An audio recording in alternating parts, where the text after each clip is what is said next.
Hello guys! So, nandito pa rin kami ngayon sa probinsya. And today is Monday. Mamaya pa po yung balik namin sa Bucharest. Mamayang gabi kami magbabiyahe. Say hi! Yan, nandito ang kanyang bike. Yan guys, si Jacob oh. Punta kami guys ng store. May bibilin kaming Sir! Labasan na pala ng estudyante. So guys, wala dito si Mr. Petro. Nasa bayan pabunot siya ng ngipin. Hindi na raw niya kaya tiisin yung ngipin niya. Sobrang sakit.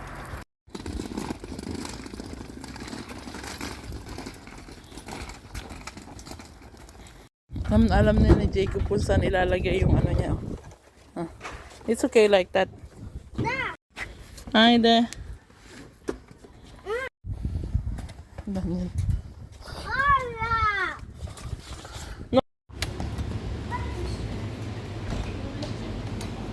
Hadi. Guys, sobrang dami ng pananim dito, oh. Ayan. Oh, may carrots, may kamatis, may sili. Ang dami natin pwedeng itanim. Beans.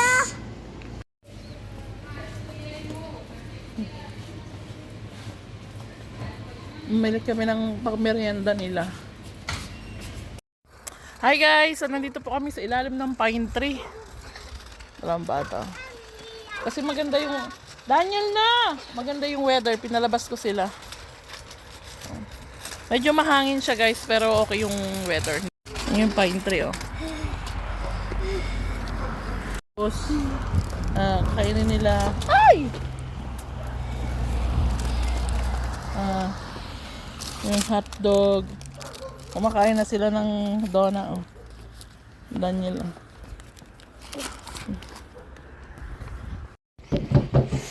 Hi guys! Eat na yung yak. Hi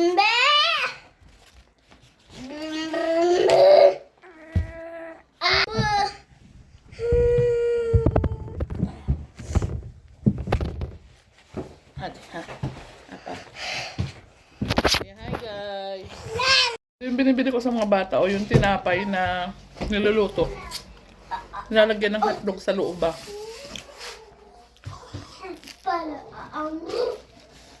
Ketchup.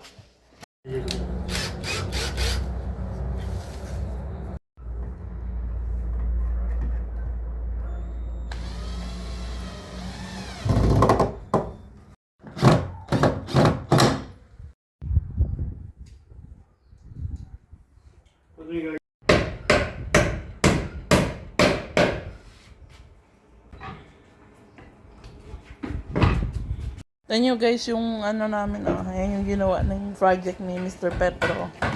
Ayan, dito. Kasi guys, napo-frozen kasi yung tubo dyan sa ilalim, may tubo dyan ng tubig. Napo-frozen siya. Next na project, ito ayusin yung dingding. Ganda tumambay dito sa labas pag summer. Pangin, probinsya, uso din dito ang mga sampay-sampayan kay mga ipit. Na ni Petro kasi nga guys, paalis na kami mamaya. Mamayang gabi.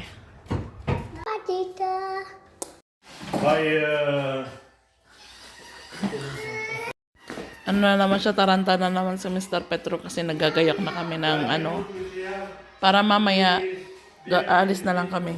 Guys, nagpiprepare na siya. Sabi ko kung magpiprepare, i-upload ko lang tong ine-edit kong video. Nagpiprepare kami guys kasi para hindi kung sumuka man yung mga bata, ayan. Dali natin ang nebulizer. Ito, you will bring this? This? Mga dala, ito yung vitamins ni Daniel, oh. And ito pa.